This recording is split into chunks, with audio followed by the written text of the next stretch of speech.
Stones out of those storms as well.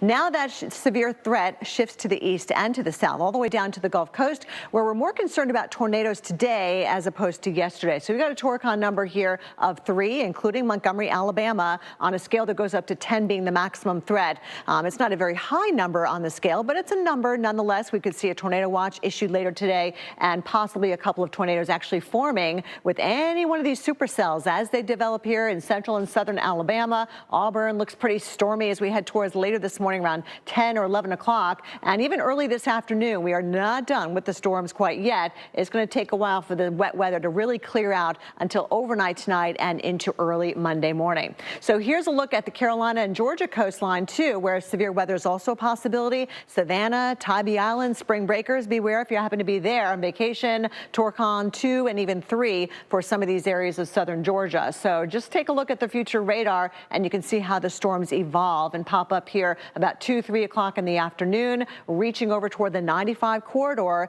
So if you are traveling either home from spring break or on your way to spring break, you will be impacted by these storms, especially this afternoon and this evening. And it all kind of tapers off as we go through our Monday. And last stop here takes us into the Florida Panhandle, very popular destinations for spring breakers. Also Mobile Bay. Watch out for some dangerous storms. They are going to be coming through midday and later on this afternoon as well. Again, isolated tornadoes cannot be ruled snow. Remember, blizzard warnings has nothing to do with the amount of snow. It has more to do with 3 hours, at least 3 hours of reduced visibility and those winds over 35 miles an hour. Not seeing 35-mile-an-hour winds at this current time, but Duluth, you've got moderate snow taking place with winds of 17. Minneapolis gusting to 20, but it's cloudy there for now. Minneapolis and Chicago, both looking at light snow. Remember, de-icing can sometimes cause some delays at the airport, so it's going to be a day where you'll need to check ahead on your flight. Where you see the darker shades of blue on our winter weather radar, that does indicate some of the moderate to heavy snow that we are detecting right now. And you can see what it's done to our roadways across Wisconsin. All the pink lines